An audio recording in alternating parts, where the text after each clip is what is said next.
Tu as bien compris, Andy. Dire du mal de l'autre pour essayer de paraître meilleur n'est pas la solution. Revenons sur la différence entre ta blague qui fait rire et la moquerie qui blesse. Romain, tu aimes faire des blagues et elles sont souvent drôles et fines, mais il y a des limites. Tu dois faire attention à ne pas blesser l'autre. Tu comprends? Oui, mamie Ayuda. Je ne voulais pas faire de la peine à Géraldine. Je trouvais ça drôle. Oui, mais ce n'est pas drôle pour Géraldine. Ça la rend triste. C'est du harcèlement, insistait Elena. Ah, c'est donc ça le harcèlement. Ma maîtresse nous en a parlé à l'école cette semaine.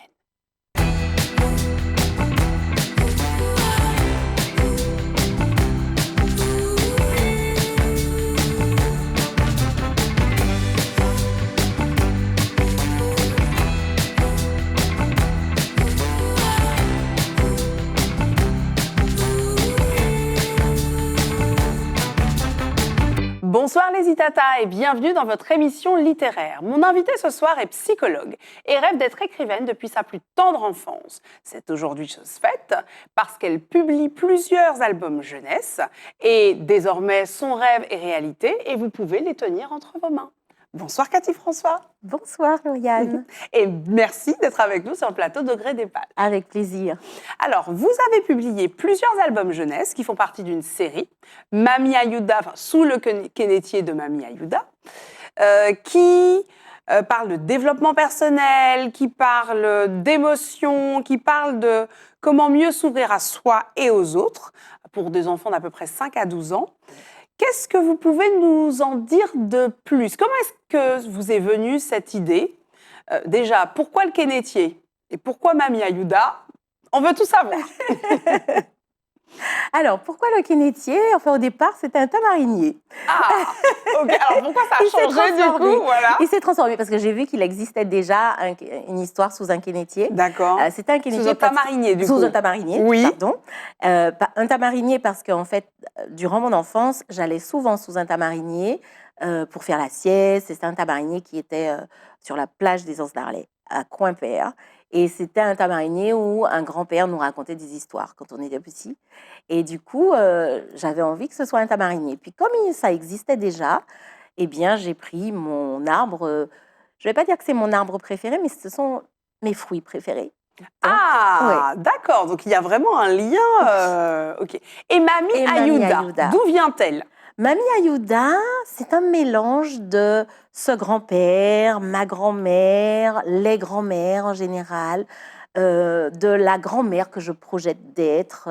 C'est un mélange de tout ça. Et puis, c'était le petit clin d'œil aussi au côté hispanophone. Enfin, Mamie Ayuda, c'est un mélange, vraiment. Et on verra tout à l'heure que ça a son importance et que vous êtes forte en jeu de mots. Ça arrive, les Itata. Alors du coup, vos albums jeunesse sont ancrés vraiment dans la réalité martiniquaise, à Trinité notamment, et développent vraiment des conversations sous ce fameux quénétier entre plusieurs enfants d'âge divers et Mamie Ayuda. Pourquoi est-ce que ces conversations ont commencé à se produire entre les enfants et elle? Qu'est-ce que vous racontez dans vos albums jeunesse? Alors, ce que je raconte, c'est vraiment déjà mettre en avant ce lien intergénérationnel, les échanges entre une mamie, une aînée et des enfants qui sont en pleine construction.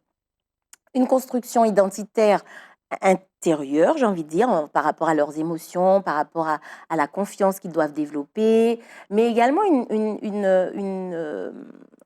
comment je vais dire ça, une vision du monde. Une vision du monde et de notre monde, et justement de cet aspect culturel que je n'ai pas trouvé moi quand j'étais plus jeune dans les livres, et que je trouve qu'il est vraiment, c'est vraiment quelque chose de très important pour permettre aux enfants de développer une estime de soi forte, de connaître l'environnement dans lequel ils vivent et de pouvoir se projeter et puis connaître aussi la Martinique et la Caraïbe.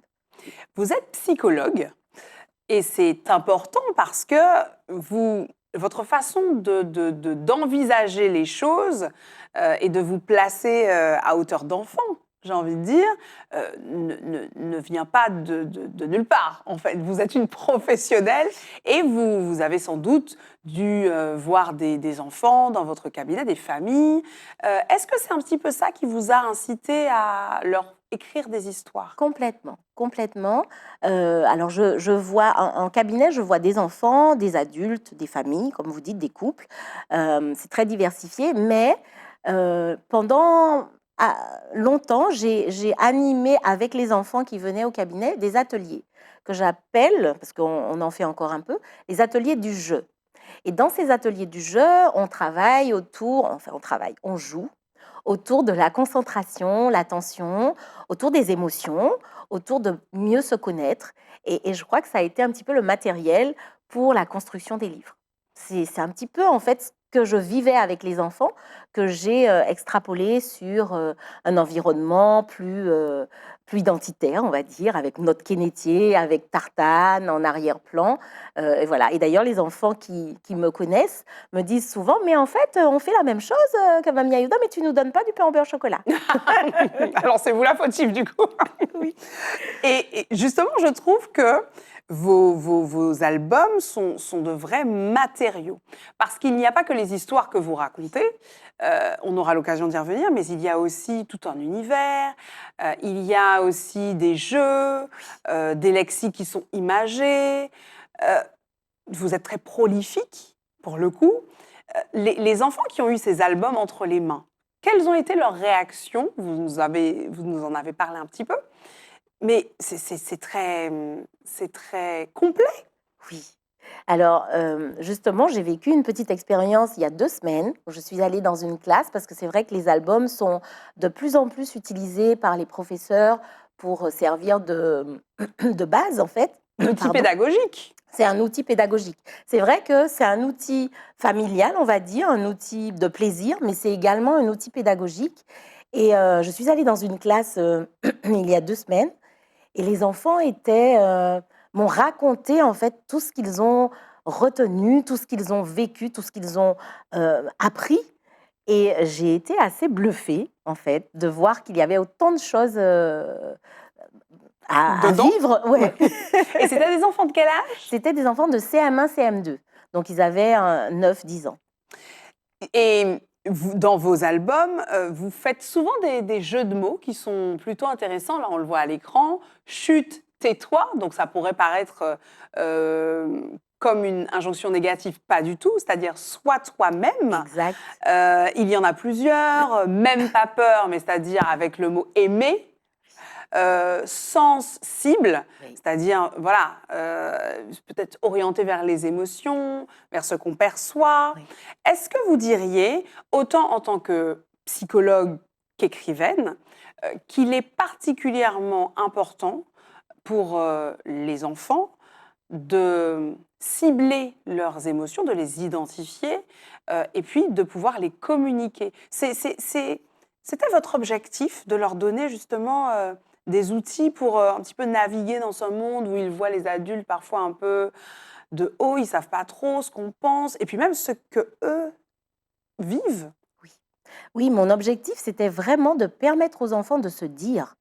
Et surtout, de les amener, parce que Mamie Aouda, si vous avez vu, Mamie Aouda, elle ne va pas forcément leur expliquer les choses, mais elle va les amener à discuter autour des concepts, autour des émotions, pour qu'ils puissent apprendre à se dire, mais surtout à discerner. Je crois qu'il est important aujourd'hui d'amener nos enfants vers, euh, comment je vais dire ça, être acteur en fait de sa vie et ne pas être dans une espèce de passivité où on reçoit des informations et on les prend ou pas. Là, il était important pour moi de les amener à réfléchir en fait, à mettre en mots, à se dire, à comprendre, à échanger, à partager ensemble. Et dans une époque où nous connaissons beaucoup de dérives, notamment à l'école, il y a le harcèlement, Oui, il y a la difficulté qu'ont certains jeunes à s'aimer, s'apprécier, comprendre un petit peu dans quel monde ils évoluent. Est-ce que vous diriez euh, qu'il est primordial d'accompagner nos jeunes dès le plus jeune âge, de ne pas forcément attendre. Bon, après, dès le plus jeune âge, voilà, ils sont bébés, ils ont plusieurs étapes, mais aussitôt que possible. Oui. Complètement. Plus ça va et plus je me rends compte que la chose essentielle, vraiment, c'est de s'aimer soi. Lorsqu'on s'aime, ben, c'est beaucoup plus facile d'aimer les autres et de vivre et de faire face aux difficultés de la vie, etc. Et donc, du coup, mon objectif, c'était vraiment de développer, d'aider en fait à développer cette estime de soi, cet amour de soi et cette confiance, du coup, pour amener chaque enfant à mieux se connaître. Pour, si je me connais bien, ben, je peux partager avec les autres et je peux amener les autres à m'aimer, mais voilà, je n'attends pas en fait que les autres m'aiment uniquement. Parlez-nous, j'ai envie que vous nous parliez des chocopsies qui sont très présents dans les albums. Oui. Dites-nous en plus. Alors les chocopsies existent réellement en fait. Hein, En plus Oui, parce que ça m'a été demandé plusieurs fois de faire. Est-ce qu'on peut faire, les enfants quand ils découvrent le livre disent mais est-ce qu'il y a des vrais chocopsies? Parce que nous on veut faire des vrais chocopsies. Donc il y a des vrais chocopsies. Alors des fois je fais dans les écoles, on fait des chocopsies dans les classes. Un chocopsie, c'est un rassemblement avec des enfants. Donc là, Mamie Ayouda, c'est avec les 6 petits-enfants qui viennent la voir, où on va débattre autour d'un thème. Donc, j'aurais dû emmener ma boîte. Donc, dans la boîte, il y a des thèmes, il y a des mots ou il y a des petites phrases que je recueille d'ailleurs dans des classes où je demande aux enfants de mettre ou d'écrire ce qui est difficile pour eux dans la vie. D'ailleurs, les albums sont nés un petit peu comme ça. C'est-à-dire que j'ai eu dans ma boîte beaucoup d'enfants qui parlaient de la peur. J'ai peur du noir, j'ai peur d'aller me coucher, j'ai peur d'être tout seul, j'ai peur comme mon petit frère, etc. Et avec ça, je me suis dit, bon, ben, on va faire Même pas peur. Même pas peur est né de ça. Ils ont beaucoup parlé du harcèlement aussi. Et Chut, tais-toi est né de ces petits papiers. Donc, on tire un petit papier et à partir de ça, on va discuter du thème. Et à la fin, eh bien, on déguste, on est récompensé par, oui, on est récompensé par un chocolat fait en beurre que Mamie Ayouda a préparé pour les enfants. D'accord, donc en fait, il y a une vraie continuité, c'est-à-dire la réalité a influencé l'écriture des albums, Oui. et en même temps, les albums perpétuent cette tradition, puisque vous nous Exactement. disiez que les enfants réclament aussi leur récompense Exact. au final. Je suis tombée dans un piège parce qu'en fait, au départ, j'ai écrit un livre, mais je n'avais pas imaginé que les enfants me diraient oui, mais la suite. Parce que qu'est-ce qu'ils ont fait? Parce que tu as dit que c'est tous les mercredis après-midi. Là, c'était un mercredi après-midi et la suite. Ils sont exigeants, Oui, c'est un public exigeant. complètement, Effectivement. complètement. Mais bon, c'était agréable, donc j'ai continué. Alors, il y a des illustrations magnifiques Oui. dans les albums Ouais. qui ont été réalisées par Didier Roch. Didier Duroc. Didier Duroc, Oui. pardon, merci. Comment est-ce que vous avez fonctionné ensemble? C'est-à-dire, vous étiez à la rédaction, à l'écriture, Oui. et lui était à l'illustration. Comment est-ce que vous avez évolué au fur et à mesure dans les albums, créé les histoires? Comment ça s'est passé? Alors, Didier est un ami d'enfance. Donc, on avait un petit challenge et depuis jeune, hein, on s'était dit qu'on ferait quelque chose. Voilà, c'est arrivé. Et donc, pour constituer cette famille des enfants de Mamie Ayouda, les petits-enfants, les amis, etc., il faut savoir que Didier vit en Guadeloupe. Donc, on a beaucoup fonctionné À distance. par WhatsApp où je lui envoyais des images de comment je voyais je veux dire, la particularité, je pense qu'on s'entend vraiment bien, enfin, on a peut-être un peu le même cerveau, parce qu'il lit dans ma tête. Et ça, c'est génial. Je ne sais pas comment je ferais. Surtout pour un illustrateur. Génial. Parce que quand je lui dis, voilà, je vois ma mamie comme ça, moi, je la vois, mais je la vois réellement.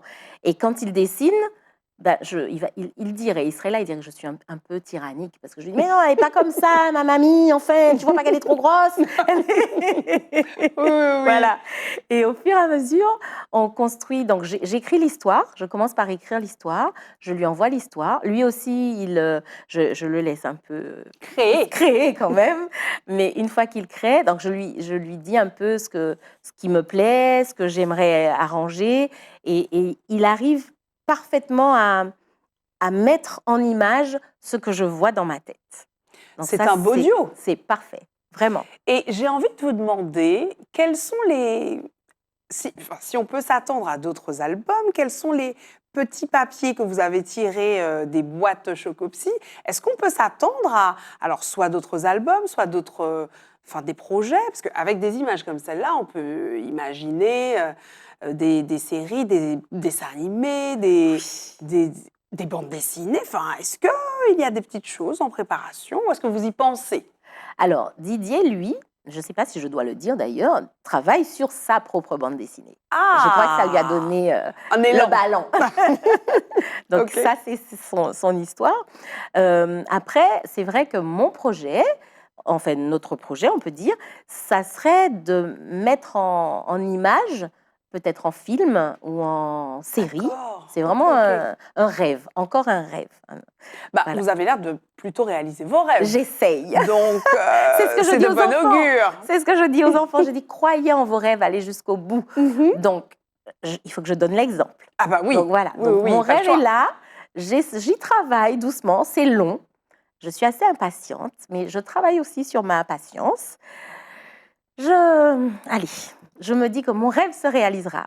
Ah, eh bien écoutez, on vous le souhaite. Merci.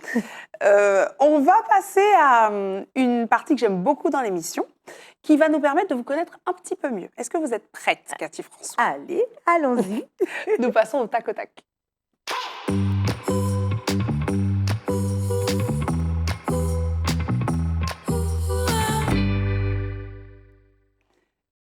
Le principe est simple, je vous pose des questions qui appellent des réponses. Vous me répondez de manière spontanée, sans y réfléchir. Vous êtes prête? Allez, on y va. Votre plat préféré? Féroce d'avocat. Ah, ça c'est une belle réponse. La dernière fois que vous avez pleuré? Oh mon Dieu. Au cinéma, je crois. Ok. Oui. La dernière destination où vous êtes allé? Je suis allée à New York cet été. Votre signe astrologique? Je suis Gémeaux. Votre plaisir coupable? Je ne sais pas si on doit dire des choses comme ça. Enfin. Ah ben oui, on veut tout savoir. Mon plaisir coupable, je ne sais pas. De champagne. Ok. Votre pâtisserie favorite? Pâté banane. Le voyage le plus improbable que vous ayez pu faire? Île de Pâques. Vous avez aimé? Oui. Ah. Votre cocktail favori? Ouf. En ce moment, Caribbean Mule. Toujours dans la Caraïbe, on reste Exact. ancré. Oui. Le personnage auquel vous ressemblez le plus? Mamie Ayuda. Ah ça c'est vrai que voilà, j'aurais dû le voir venir quand même. Ah oui. Vous ne pouvez pas dire non quand? Quand mon fils me demande des choses. Quoique, Il vous ça demande souvent dépend. des choses? Ah oui. Oui, les enfants. Et je vais terminer par, vous êtes plutôt, donc une note fruitée, vous êtes plutôt mangue ou corosol? Ah. Mangue, mais jus de corosol. Ah, vous n'avez pas vraiment choisi là, c'est pas ouais. du jeu. Allez, mangue. Bon, mais mangue écoute- Julie, hein. D'accord. Ok, bon bah on note. Merci beaucoup Cathy François. Avec plaisir. On passe à la prochaine étape et on va kiffer notre livre.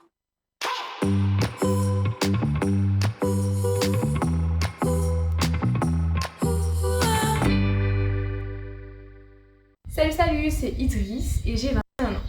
Aujourd'hui, je vais vous parler d'un roman qui m'a marqué. Il s'agit du Silence de Mélodie de Sharon M. Draper. Pour résumer un peu l'histoire, il s'agit simplement de Mélodie, une jeune fille qui est atteinte d'une paralysie cérébrale.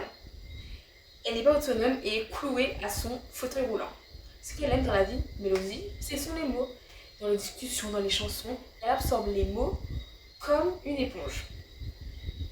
Mais sa particularité à elle, c'est qu'elle n'a jamais prononcé un seul mot et elle n'a que 11 ans. Au fur et à mesure de l'histoire, on comprend tout simplement qu'elle se fait harceler, moquer par les grands comme par les petits à cause de sa maladie, de son handicap. Mais jusqu'au jour où on lui offre une tablette intégrée à son fauteuil qui lui permet de communiquer avec les autres et enfin de se fondre dans la société. Je recommande vraiment ce livre parce qu'il traite plusieurs sujets, il aborde plusieurs sujets comme le handicap, la différence, et nous permet aussi d'être tolérants les uns avec les autres. Merci Idriss pour cette belle découverte. Cathy François, j'ai envie de vous demander ce que ça vous inspire que des jeunes comme Idriss puissent partager leur amour de la lecture, lisent. Qu'est-ce que ça vous évoque? Eh bien, je suis heureuse, vraiment, parce que je trouve que les jeunes délaissent un peu la lecture, quoique il y en a qui lisent, hein, il y en a qui lisent beaucoup. Après, la lecture, c'est pas seulement les livres. Et c'est ce qu'on a du mal à intérioriser. En tout cas, moi. Pour moi, la lecture, il faut lire des livres. Et après, j'ai compris quand même que les BD, que de lire, en fait, voilà, des bandes dessinées, comment ça s'appelle? Manga. Les mangas, voilà. Parce qu'au départ, je disais à mon fils, c'est des mangas, c'est pas un livre, il faut que tu lises des livres. Mais si, ce sont des livres. Du moment où il y a des mots et où il y a une histoire, voilà, ça leur permet d'être dans une créativité, de s'ouvrir en fait au monde et à la vie. Et j'ai envie de vous demander, qu'est-ce qui vous plaît le plus avec ce projet? Est-ce que c'est le fait d'avoir pu enfin accomplir ce rêve que vous caressiez depuis longtemps? Est-ce que c'est le fait d'aller à la rencontre de ceux qui vous lisent, des enfants, mais pas que? Oui, Parce que le livre aussi, du coup, j'ai une autre question qui arrive entre-temps, oui, mais peut aussi servir aux familles pour essayer de décrypter les émotions. exact.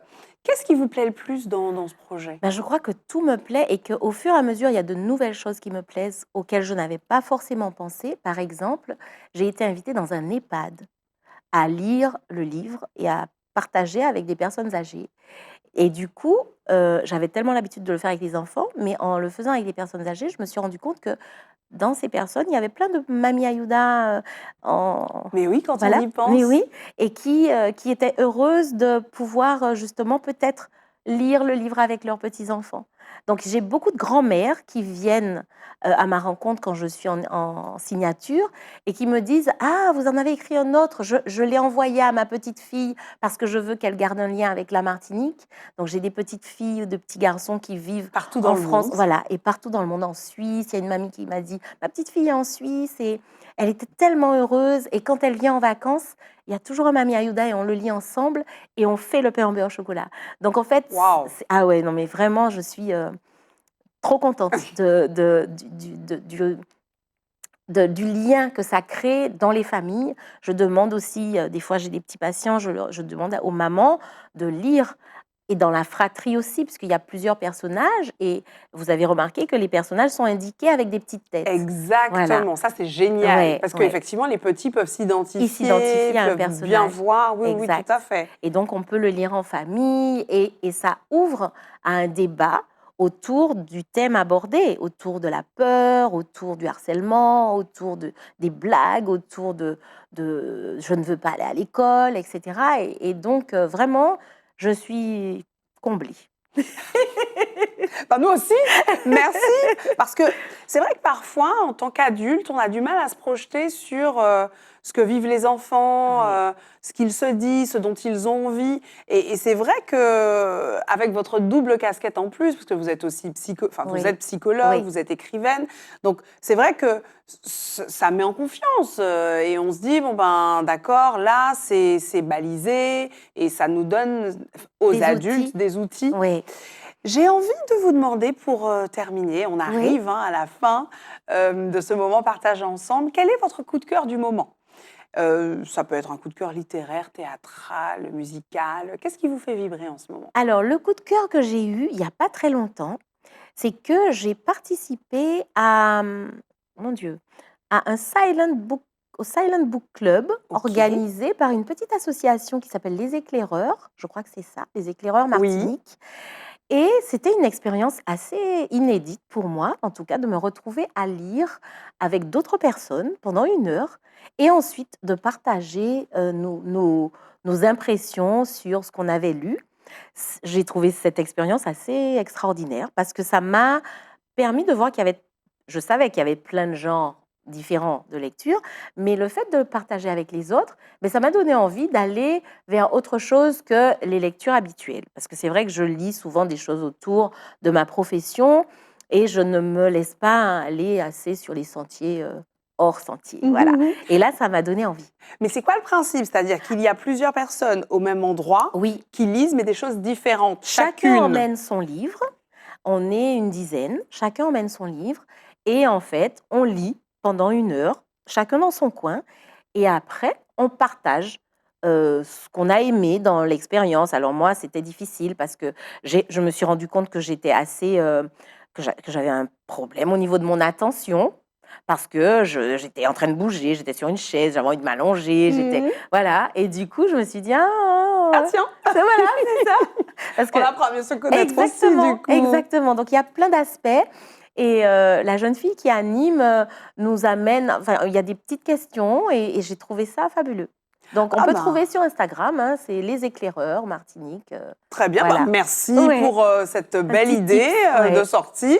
Puis les Itata, n'hésitez pas à aller voir. Et puis vous pouvez aussi nous dire ce que vous en pensez sur nos réseaux. Oui. Merci beaucoup, Cathy François, d'avoir partagé ce moment avec nous. Merci pour tous ces ouvrages qu'on peut trouver dans les librairies Oui, toutes ou les auprès de vous librairies. Tout directement à fait. sur Instagram. Tout à fait. Et puis, eh bien, on vous dit à bientôt pour la BD, le dessin film, animé. Enfin, vous la nous tenez au courant. série ou le livre pour adultes. Ou le livre pour adultes. Parce que les mamans m'ont dit, mais nous aussi, on aimerait bien avoir une mamie Ayuda qui nous donne des conseils. Ah, bah écoutez, voilà, Voilà. bah, on se revoit très bientôt alors. Très bien, merci beaucoup. Merci. Et quant à vous, les Itata, merci de nous avoir suivis. Et je vous dis à très bientôt pour de nouvelles aventures littéraires.